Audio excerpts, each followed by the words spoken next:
Los asombrosos secretos de la bomba atómica. Historias poco conocidas que cambiaron el mundo. Los físicos que pasaron los secretos nucleares estadounidenses a la Unión Soviética y luego a China. El israelí que reveló al mundo los secretos nucleares de su país. Lo cerca que estuvo la crisis de los misiles de Cuba de una guerra total.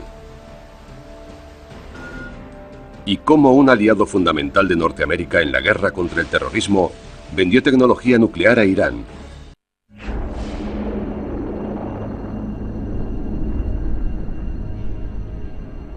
Es una escena de un poder sobrecogedor. Un resplandor de luz cegadora. Una onda expansiva devastadora.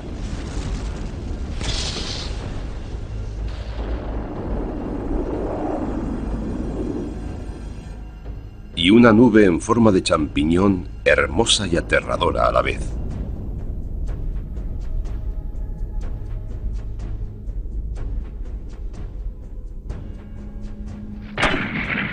Aunque las guerras han existido a lo largo de toda la historia de la humanidad, debido a la creación y proliferación de armas atómicas, ahora somos capaces de destruir nuestro mundo.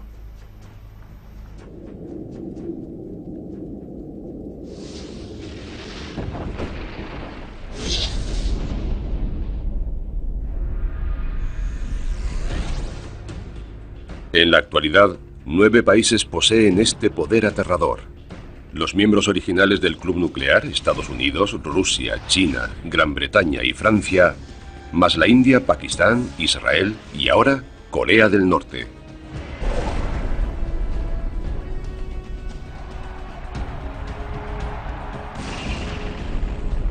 La capacidad de crear destrucción nuclear masiva ha pasado de las manos de las grandes naciones a las de los países pequeños, los grupos e incluso personas individuales.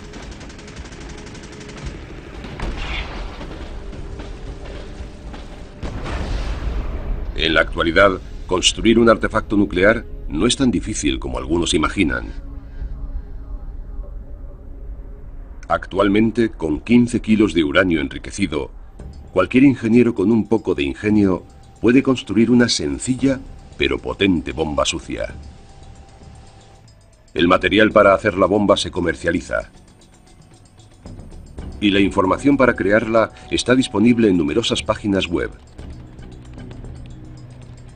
Sería portátil, poco mayor que una pelota de béisbol. Esta arma se podría colocar en una furgoneta o en una embarcación y podría hacer desaparecer a cualquier ciudad grande del mundo.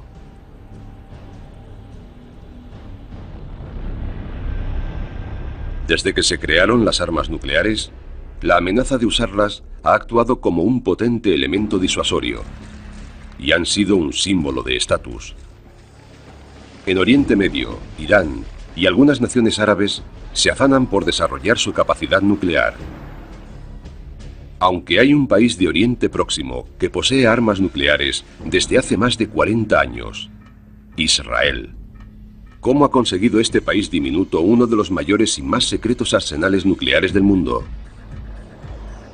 Es una historia de espías, connivencia y engaños.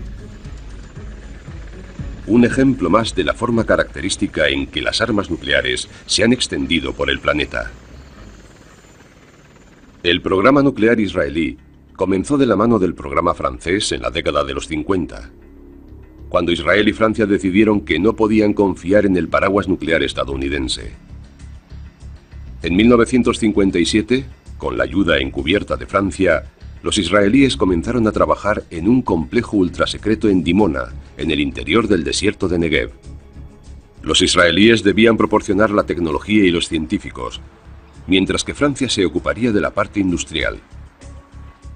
Pero cuando los vuelos de los U-2 revelaron la construcción de Dimona, Norteamérica comenzó a sospechar. La administración Kennedy pidió a Israel que abriera Dimona a los inspectores norteamericanos. Querían mandar representantes a examinar la instalación esperando confirmar que los israelíes no tenían un programa secreto para construir armas nucleares. Pero lo tenían. Así que Israel diseñó un plan ingenioso. Los israelíes decidieron construir una sala de control falsa. Estaba equipada con medidores e indicadores falsos que tenían el aspecto de los de un reactor de investigación legítimo. Los inspectores norteamericanos, que no hablaban hebreo, realizaron una visita guiada por las instalaciones. Recorrieron la falsa sala de control, pero como habían ocultado con paredes parte de la instalación, los visitantes de la sala de control no llegaron a saber el tamaño real de la instalación. Dijeron a los inspectores norteamericanos que no podían visitar el reactor por razones de seguridad. La instalación israelí tenía una planta subterránea de procesado con ascensores secretos, cuya existencia los inspectores norteamericanos no llegaron ni a sospechar. Los israelíes estaban literalmente desarrollando su programa nuclear bajo los pies de los inspectores norteamericanos. Los expertos creen que en la época de la Guerra de los 6 Días, en 1967, Israel había ensamblado ya 2 artefactos nucleares. Israel es un miembro secreto del Club Nuclear. Y si la situación hubiera empeorado mucho, Israel podría haber detonado un artefacto nuclear en Egipto y otro en Siria.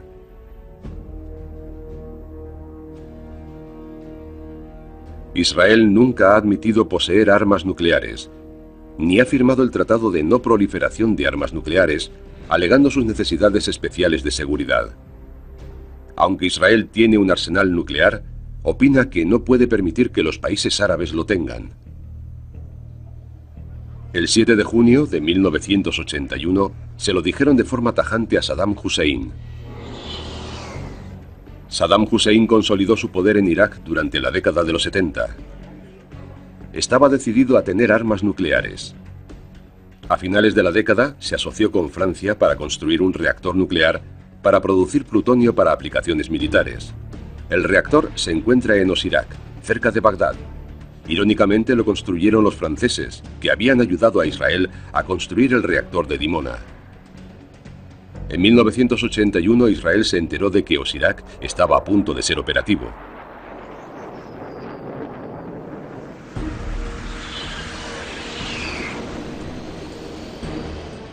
En una incursión temeraria, los aviones de combate israelíes cruzaron el espacio aéreo de Jordania y Arabia Saudí sin recibir resistencia.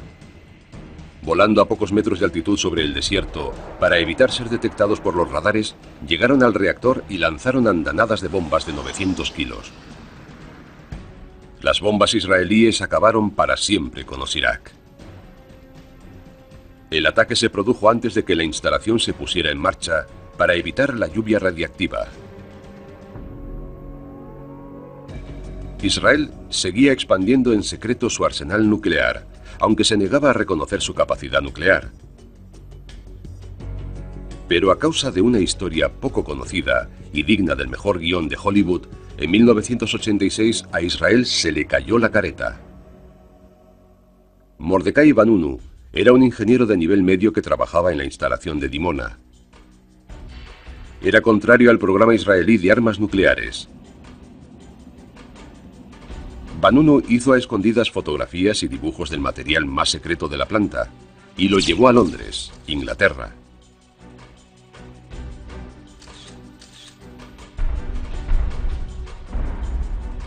Vanunu intentó vender su historia al Sunday Times. Estaban impresionados, pero antes de publicarlo tenían que verificar los datos. Mientras esperaba el visto bueno del periódico, Vanunu se dedicó a recorrer Londres. Pero Vanunu no estaba solo. Los agentes israelíes lo habían seguido. Entabló una conversación con una mujer atractiva.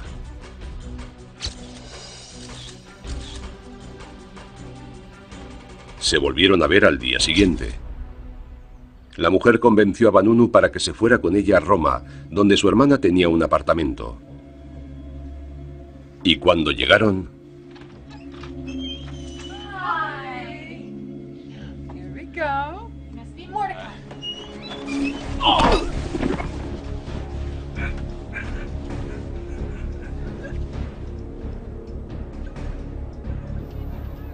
Una semana más tarde, Vanunu estaba en Israel, en el cuartel general del Mossad, acusado de traición.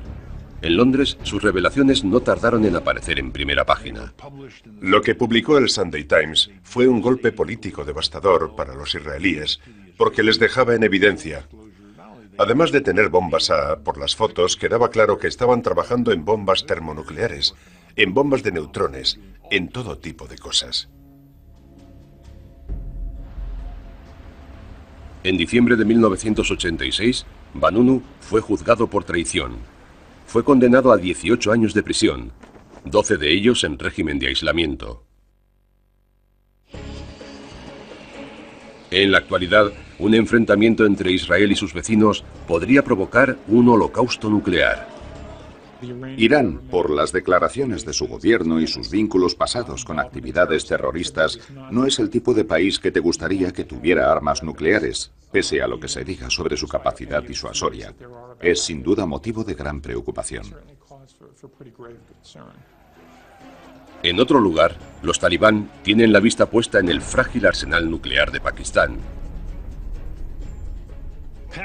Pakistán tiene más de 1 tonelada de material explosivo nuclear, principalmente uranio altamente enriquecido, o uranio para uso militar.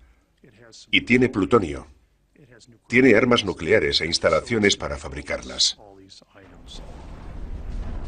En Extremo Oriente, Corea del Norte prueba armas nucleares. Corea del Norte es en la actualidad una potencia nuclear. Eso hace que sea mucho más peligrosa y más difícil negociar con ella. Hace que sea más improbable que esté dispuesta a aceptar las condiciones que al resto del mundo le parecen adecuadas. Puede que el mundo esté más cerca que nunca de un ataque nuclear. ¿Cómo hemos llegado hasta aquí? ¿Cómo se han extendido por el mundo estas armas aterradoras? El camino hacia el Armagedón comenzó en vísperas de la Segunda Guerra Mundial, cuando la Alemania nazi y Estados Unidos competían por desarrollar la primera bomba, y el destino de la humanidad estaba en la balanza. En 1933, el físico húngaro Leo Szilard previó una reacción nuclear en cadena que se podía utilizar para producir energía o para crear bombas atómicas. La teoría de Szilard inspiró a físicos de todo el mundo. En 1938, 2 químicos alemanes bombardearon una solución de uranio con neutrones para comprobar si había cambios químicos. Y se llevaron una sorpresa enorme. Ocurrió algo inesperado. Había elementos en la solución que no deberían estar allí.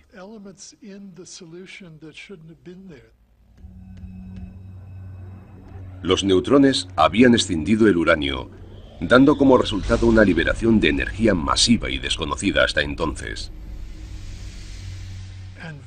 Rápidamente, por todo el mundo, la gente se dio cuenta de que si aplicando un poco de energía podías obtener a cambio una cantidad enorme, se podía fabricar una bomba increíble. Menos de 2 años después de aquel descubrimiento, estalló en Europa la Segunda Guerra Mundial. Los combatientes sabían que la capacidad de fabricar una bomba atómica podía significar la diferencia entre la victoria absoluta y la derrota. En Norteamérica, en una ubicación remota en el campo, el Proyecto Manhattan, un programa ultrasecreto, competía con Alemania y Japón por ser los primeros en construir la bomba.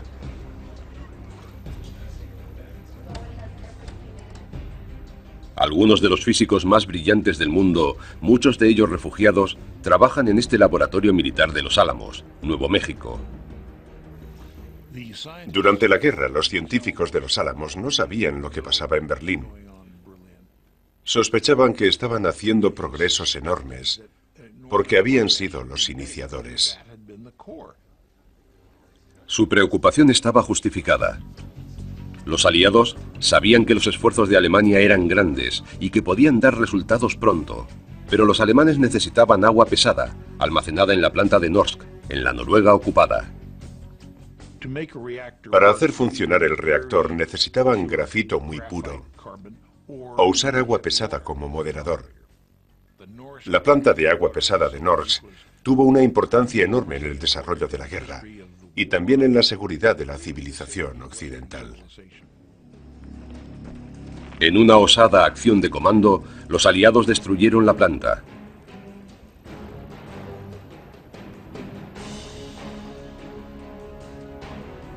Cuando los alemanes intentaron llevar a Alemania el agua pesada que quedaba, el suministro que quedaba iba a bordo de un ferry cruzando un fiordo.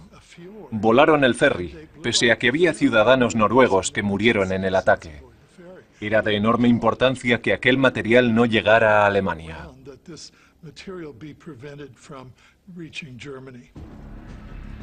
Pero los alemanes no eran los únicos enemigos que buscaban dominar el mundo. En la década de 1940 los japoneses también participaban en la carrera por construir la bomba atómica. El profesor Yoshio Nishima, un ex socio de Albert Einstein, estaba al frente de los esfuerzos japoneses. El 9 de marzo de 1945, Estados Unidos envió 300 B-29 a Tokio. En lo que se denominó el ataque aéreo más destructivo de la historia, el napalm prendió fuego a 41 kilómetros cuadrados de Tokio. Más de 88.000 japoneses murieron en una sola noche. Tras el ataque, había un propósito oculto. El bombardeo destruyó también la planta nuclear japonesa, justo cuando el separador térmico estaba a punto de ser conectado.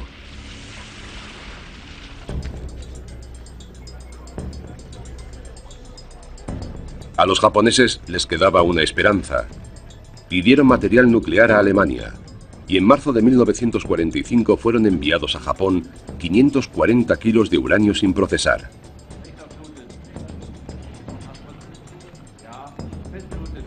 Pero en el trayecto informaron al submarino de que Alemania se había rendido.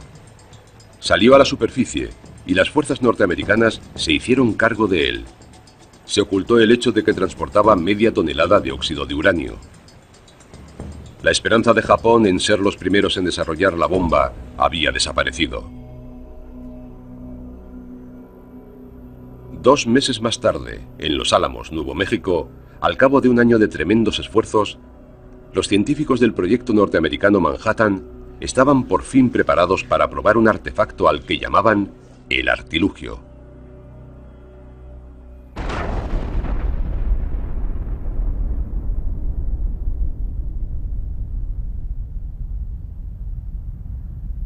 Años más tarde, el director del proyecto, J. Robert Oppenheimer, reflexionó sobre aquel aciago día. We knew the world would not be the same. I remembered the line from the Hindu scripture, the Bhagavad Gita.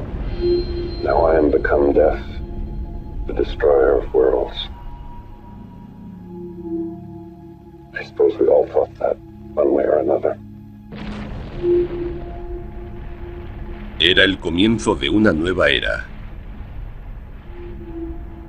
Lo que los líderes del proyecto Manhattan no sabían era que los planos de su bomba ya estaban en manos de los soviéticos. Los soviéticos se habían infiltrado en secreto en Los Álamos. En 1933, después de un choque violento con los nazis, Klaus Fuchs, un físico alemán brillante, huyó a Inglaterra. Cuando las autoridades británicas revisaron su historial, sus sentimientos antinazis les convencieron de que no era un peligro. Comenzó a trabajar ayudando a los británicos a desarrollar la bomba. Pero en secreto, Klaus Fuchs era un comunista convencido. Desde Inglaterra se envió un grupo de científicos a Los Álamos. No los investigamos. Supusimos que los británicos lo habían hecho. A cada persona se le permitía saber solo lo estrictamente necesario para hacer su trabajo. Klaus Fuchs, el científico y espía, trabajaba en la zona más confidencial del laboratorio militar. Oppenheimer dijo más tarde que si Los Álamos hubiera estado infinitamente compartimentado, Fuchs habría estado en el compartimento más interno, porque trabajaba en la implosión, en el corazón del diseño de la bomba. el lugar donde se concentraban los esfuerzos para hacer que el plutonio resultara útil en un arma nuclear. En agosto de 1945, la bomba atómica que Klaus Fuchs había ayudado a desarrollar fue arrojada sobre Hiroshima y luego sobre Nagasaki.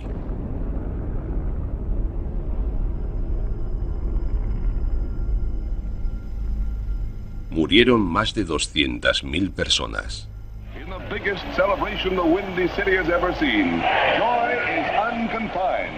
La guerra por fin había acabado. Pero sin que los Estados Unidos lo supieran, 2 meses antes, Klaus Fuchs proporcionó a su correo soviético un plano detallado de la bomba de plutonio, en el que se incluían los componentes, dimensiones y sus estratos internos y externos. Esencialmente todo lo que los soviéticos necesitaban para hacer ellos una bomba.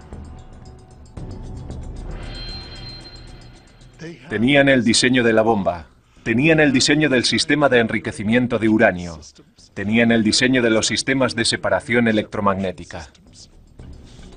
Durante más de 40 años se creyó que Klaus Fuchs había sido el único científico espía en Los Álamos. Pero en 1995 se descubrió que había habido otro. Su nombre, Theodore Hall, el científico más joven de Los Álamos. En 1944, Hall entregó a los soviéticos información sobre el diseño de la bomba de implosión, que validaban los datos de Fuchs.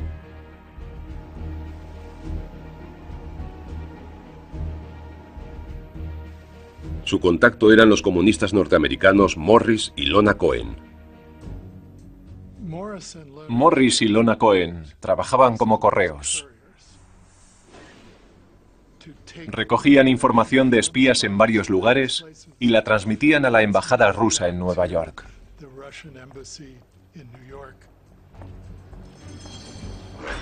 En 1945, Hall dio a Lona Cohen los planos de la bomba que había explotado en Nagasaki. Los escondió en una caja de Kleenex que llevaba con ella.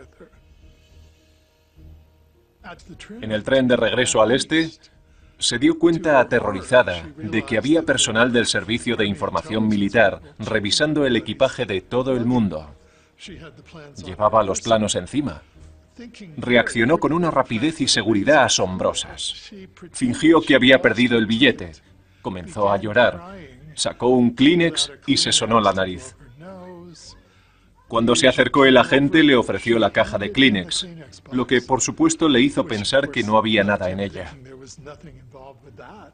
Después de que rebuscara y encontrara el billete, el agente le devolvió la caja.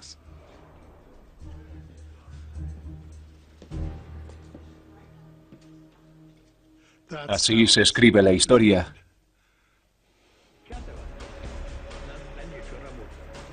Con el material proporcionado por Fuchs, Hall y otros espías, los soviéticos pudieron detonar su propia bomba atómica.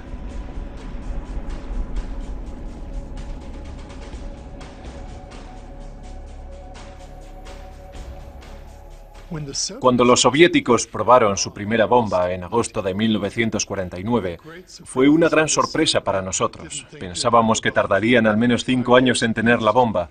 Cundió el pánico en Washington. Se tenía la sensación de que se había inclinado la balanza. Fue el comienzo de la carrera armamentista global. Todo país grande sería en lo sucesivo miembro de un club exclusivo o un aspirante frustrado. El bazar de las armas nucleares había abierto.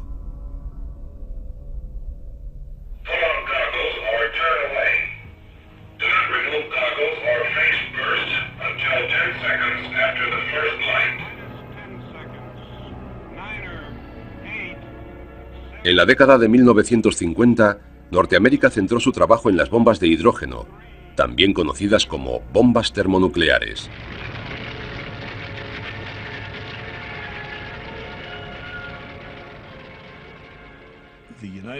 Los Estados Unidos habían comenzado a detonar con gran éxito bombas termonucleares enormes en el Pacífico. Aquellas armas tremendas de destrucción masiva eran unas 1000 veces más potentes que la bomba atómica arrojada sobre Japón. En 1954, en la prueba Bravo, en el atolón de Bikini, Norteamérica hizo explotar el artefacto termonuclear más potente que se había detonado hasta entonces. Los soviéticos todavía no comprendían esa tecnología, pero lo iban a hacer. Además de Klaus Fuchs y Ted Hall, los soviéticos tenían otro agente muy importante infiltrado en los Álamos. Su nombre clave era Perseo. Después de la guerra, Perseo dejó de espiar para los soviéticos. Pero en la década de 1950 lo volvieron a necesitar. Perseo era un misterio. A finales de los años 40 había dejado de operar. Trabajaba en Los Álamos e hizo contribuciones importantes al mundo de la física. Supongo que se mantuvo al margen del espionaje hasta que los soviéticos le dieron un toque en el hombro en 1954. Thomas Reed cree que Perseo proporcionó a los soviéticos la información clave que necesitaban para fabricar una bomba termonuclear. En el caso de las termonucleares, al hablar con los científicos soviéticos bastaba una comida informal y un par de frases. Eran muy buenos científicos y conocían el tema. En 1955, una vez conseguida la información secreta que necesitaban, los soviéticos volvieron a sorprender a los norteamericanos al detonar una bomba termonuclear de 2 fases en su campo de pruebas de Kazajistán. La carrera armamentista entre Norteamérica y Rusia estaba a punto de pisar el acelerador a fondo. Pero no eran los únicos que trabajaban con ahínco para desarrollar armas termonucleares.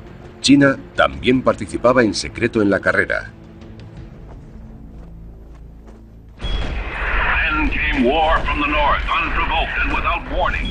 In June 1950, the North Korean Communist forces... Cuando estalló la guerra de Corea en 1950, China tenía buenas razones para codiciar una bomba nuclear.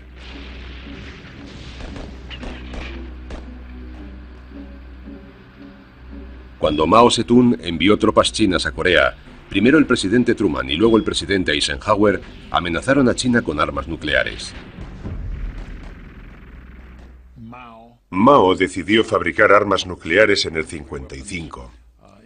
El primer paso fue dedicar años a reunir estudiantes licenciados, a enviar estudiantes chinos al extranjero, a enviar científicos chinos a las universidades estadounidenses y a hacerlos regresar luego a casa.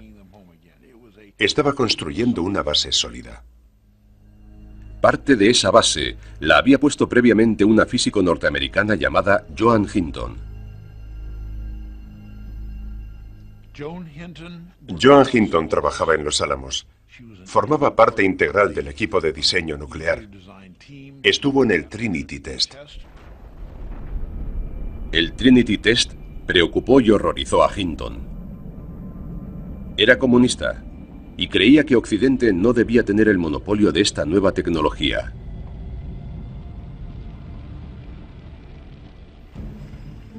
En 1948, Hinton se trasladó a China y entró en contacto con comunistas chinos.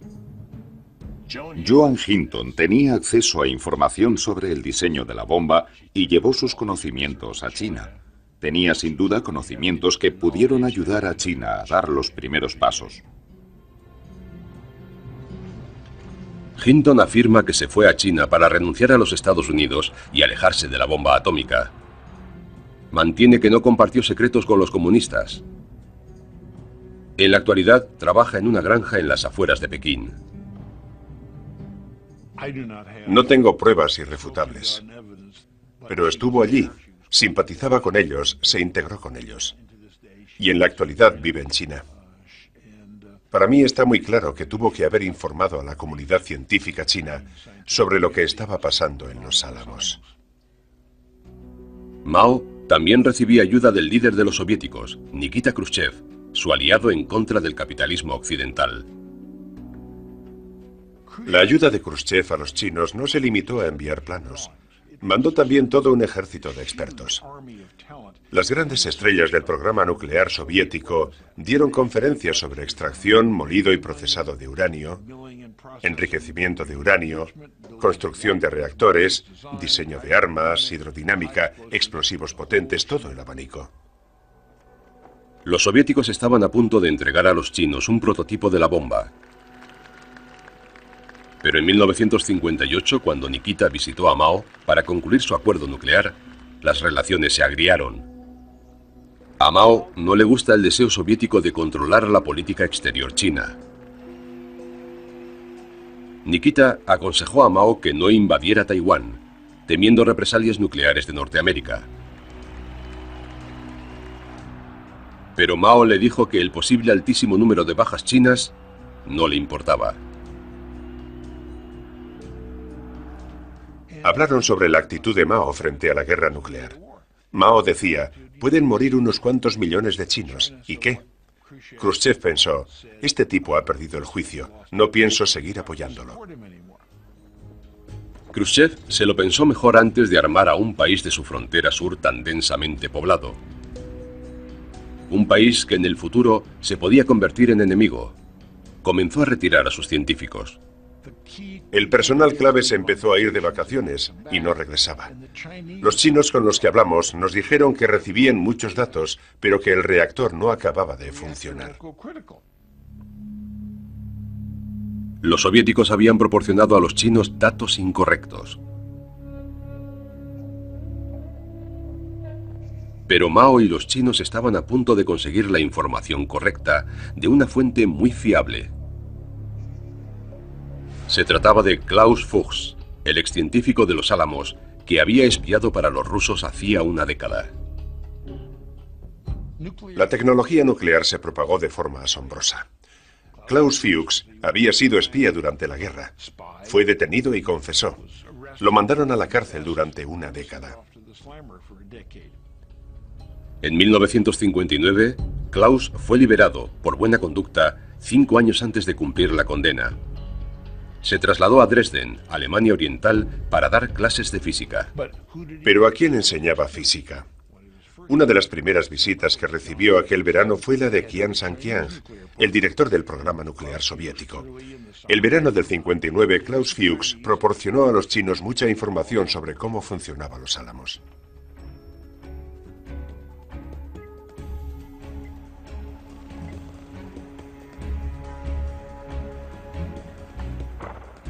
En 1964, después de conseguir los avances pertinentes, China hizo detonar su primer artefacto nuclear.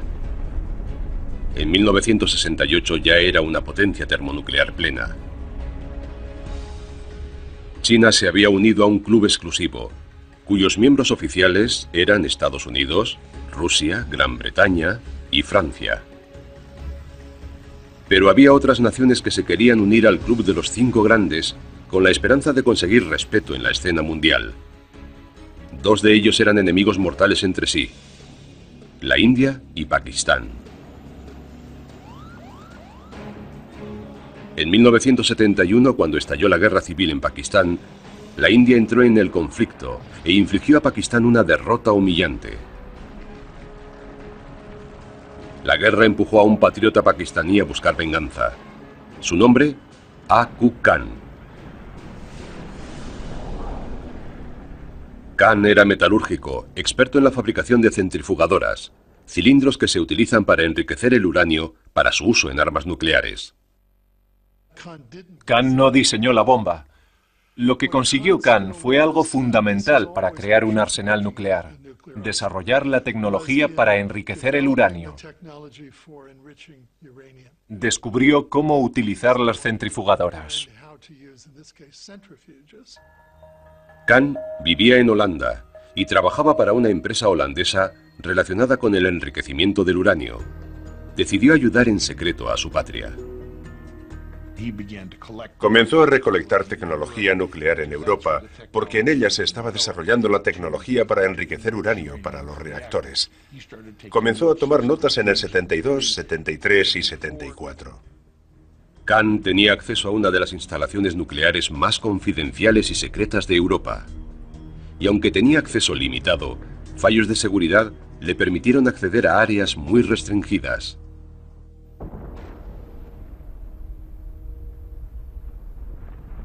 En mayo de 1974, Pakistán y el mundo se quedaban asombrados cuando la India hace detonar Buda Sonriente, su primera bomba nuclear. La India envió un mensaje amenazador a su vecino, haciendo explotar la bomba cerca de la frontera con Pakistán.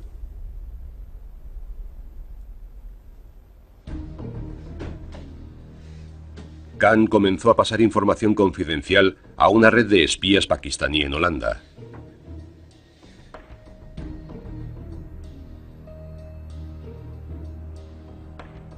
En otoño de 1974, Khan pasó 16 días en una planta nuclear ultrasecreta.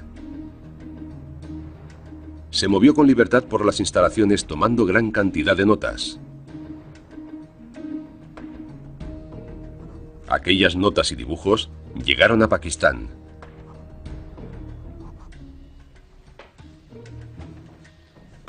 Por aquella época los holandeses habían empezado a sospechar de Khan. Pero cuando le fueron a detener, la CIA se lo impidió. Querían seguir sus actividades y a sus socios.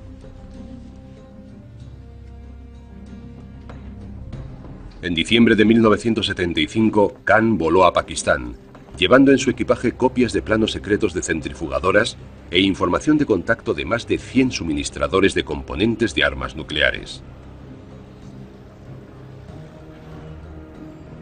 A lo largo de la década siguiente, Pakistán trabajó para desarrollar una bomba nuclear detrás de los muros de su instalación secreta en Quetta.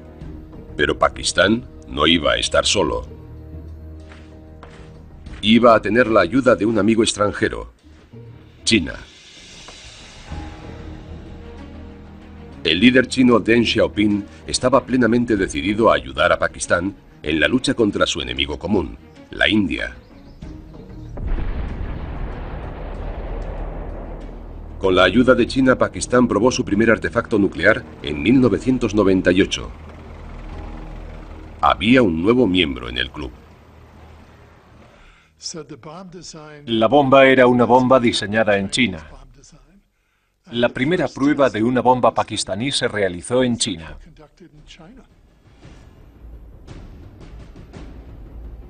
Pero China no solo ayudaba a Pakistán. Deng Xiaoping dio inicio de forma deliberada a la proliferación de armas y material nuclear en el mundo musulmán y marxista.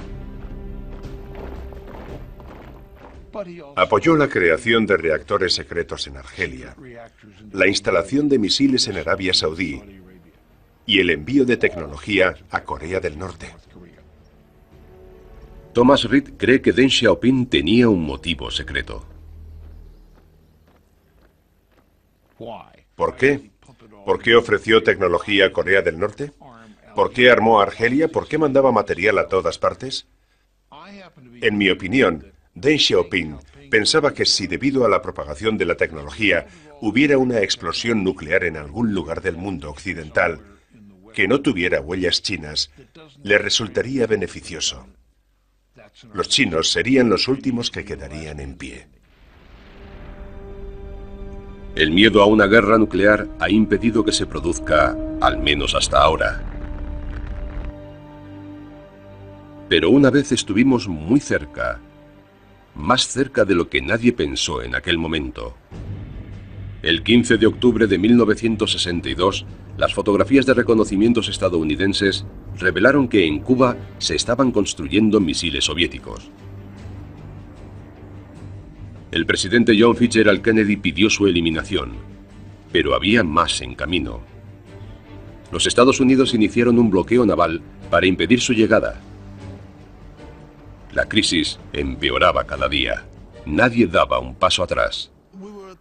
Estuvimos muy cerca de la guerra. Fui testigo directo. Pertenecía al servicio secreto y en aquella época estaba destinado en los Estados Unidos. Cuando vi los barcos soviéticos acercarse a las costas cubanas con misiles, me di cuenta de que era un tema grave. ¿Quién pararía primero? Pero Norteamérica tenía una ayuda oculta en Moscú. Una de las fuentes de aquella época era el coronel Oleg Penkovsky, que tenía muy buena relación con el alto mando militar soviético de la época. Pasó información a los Estados Unidos que, por lo que sé, permitió a la Casa Blanca mantenerse firme. Oleg le dijo a Washington cuántos misiles tenían los soviéticos. Reveló además información crucial sobre los problemas que tenían los soviéticos con el sistema de guiado de los misiles.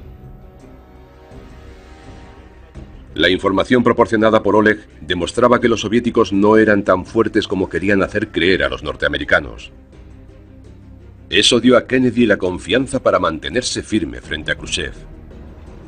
Pero sin que ninguno de los dos líderes lo supiera, durante la crisis ocurrió algo literalmente bajo la superficie. Una historia que no se hizo pública hasta 2002. Los norteamericanos no sabían que los submarinos que protegían a los barcos soviéticos iban equipados con armas nucleares. Había barcos de protección. Los cargueros que llevaban los misiles estaban escoltados por submarinos con armamento nuclear. Y estaban siendo seguidos sin que lo supieran por submarinos estadounidenses muy silenciosos, también dotados de armamento nuclear. Todos los capitanes tenían el dedo en el gatillo. Fue una situación peligrosa. Los submarinos soviéticos habían recibido orden de lanzar sus armas si las fuerzas norteamericanas los atacaban o los forzaban a salir a la superficie. Y durante los momentos más críticos de la situación eso fue exactamente lo que pasó. Las fuerzas de los Estados Unidos arrojaron cargas de profundidad pequeñas sobre los submarinos soviéticos para obligarlos a emerger para ser inspeccionados. El submarino B-59 fue uno de sus objetivos. El bombardeo duró varias horas. Descendió el nivel de oxígeno. La temperatura alcanzó los 50 grados. Los marineros se desmayaron. El comandante soviético ordenó armar los torpedos con cabeza nuclear. El jefe del submarino soviético consideró seriamente lanzar sus torpedos nucleares. Aquello podía haber dado lugar a una guerra nuclear total. Pero el comandante soviético del B-59 mantuvo la calma y ordenó que el submarino emergiera para ser inspeccionado. Al día siguiente acabó la crisis.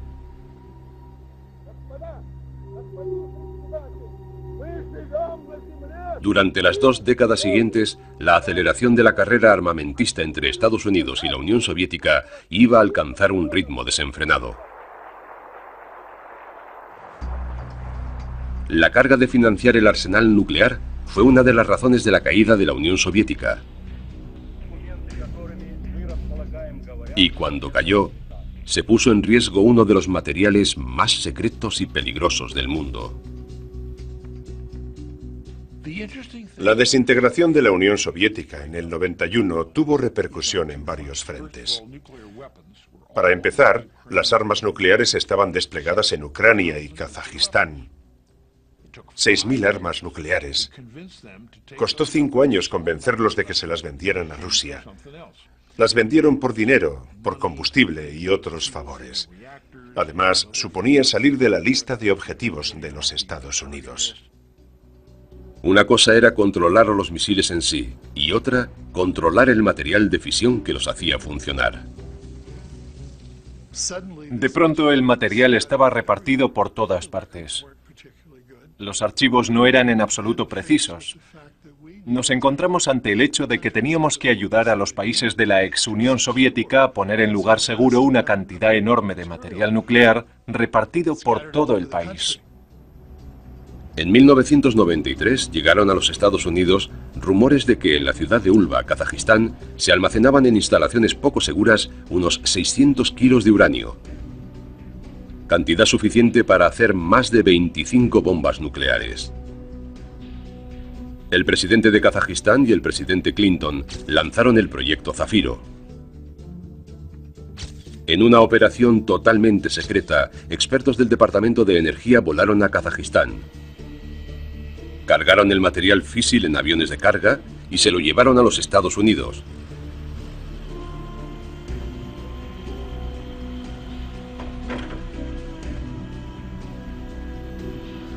Pero se cree que no todo el uranio llegó a los Estados Unidos. La operación se hizo pública 2 años después, y el Washington Times publicó que en el cargamento faltaban 54 kilos. Produjeron toneladas y sabían dónde estaba el 99,9%, lo cual está bien. Pero el 0,1% de varias toneladas sigue siendo suficiente para hacer decenas de bombas nucleares. Y a finales de la década de 1990, eso resultaba un problema serio, porque el uranio, el material y la tecnología para armas nucleares era un bien muy preciado en el mercado negro mundial. El padre de la bomba islámica de Pakistán, Aku Khan, dirigía el espectáculo.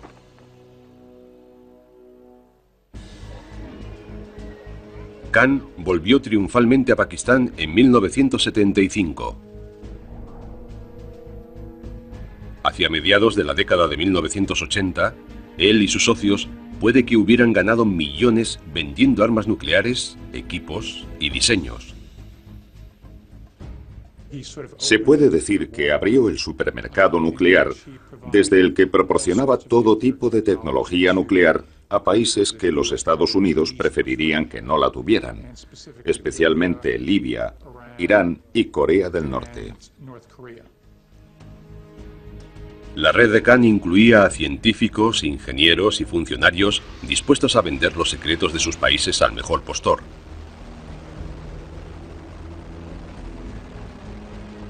Pero el dinero no era el único objetivo. El Pakistán Islámico ayudaba a otros países de su misma fe, algunos de ellos enemigos de Norteamérica. Después de los ataques del 11 de septiembre de 2001, salió a la luz que 2 científicos nucleares pakistaníes, con fuertes vínculos con Khan, se habían reunido con líderes de Al-Qaeda en 2000 y 2001.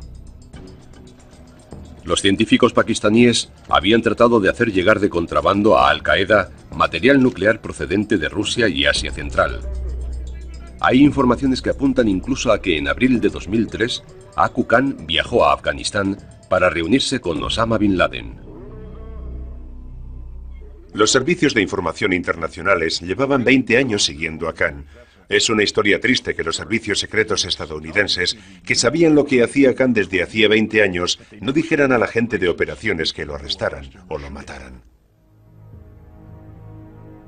Los Estados Unidos habían cerrado los ojos ante las actividades de Khan debido a la ayuda que Pakistán prestaba en la lucha contra Al-Qaeda y los talibán.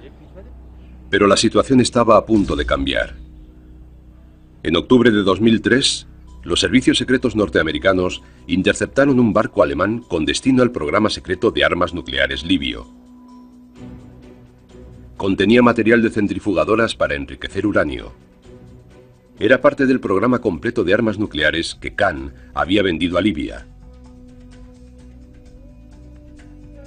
Respondiendo a la presión internacional, Pakistán arrestó a Khan. Confesó que vendía tecnología nuclear, y no solo a Libia, sino también a Irán y Corea del Norte. El gobierno pakistaní negó tener conocimiento de las actividades de Khan, y el presidente George Bush aceptó oficialmente las explicaciones del presidente Musharraf, su aliado en la guerra contra los talibán. Aku Khan se disculpó públicamente.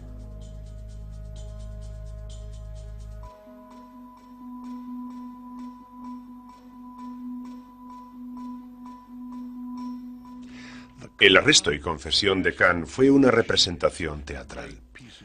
Hicieron del señor Khan el chivo expiatorio. Los militares, la industria, los laboratorios y los científicos pakistaníes al completo estaban involucrados en el chanchullo de la transferencia de tecnología. Con Khan como culpable, el gobierno militar de Pakistán no tenía que reconocer su complicidad en la transferencia hacia los países musulmanes por razones ideológicas y hacia los marxistas simplemente por dinero. el aliado más importante de Norteamérica en la lucha contra el terrorismo, había estado vendiendo tecnología nuclear a terroristas islámicos. Aku Khan quedó bajo arresto en su mansión palaciega. Lo encerraron en un castillo lujoso donde pasó 4 o 5 años comiendo sándwiches de mantequilla de cacahuete sin que el Comité de Información de Estados Unidos tuviera acceso a él. No estaba detenido, estaba bajo custodia de protección, algo muy diferente. La CIA y otras agencias querían interrogar a Aku Khan en su confinamiento lujoso, pero el gobierno pakistaní rechazó las peticiones por razones evidentes. No tenían nada que ganar y sí mucho que perder si la CIA se enteraba de cuánto apoyo había recibido Khan del gobierno pakistaní. Khan fue perdonado en 2009, pero el daño ya estaba hecho. Algunas de las naciones más poderosas del mundo disponen ya, o pueden disponer en breve, de armamento nuclear.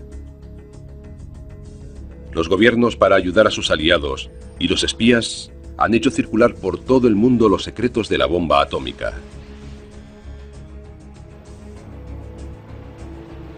Durante más de 70 años, el mundo ha tenido que hacer frente al espectro siniestro de la destrucción por armas nucleares. Y ese miedo sigue con nosotros. Cuantos más países posean la bomba, mayor será la incertidumbre. Mientras haya armas nucleares en el mundo, alguien las querrá tener. Ese es el primer axioma, y el corolario es que tarde o temprano alguien las usará.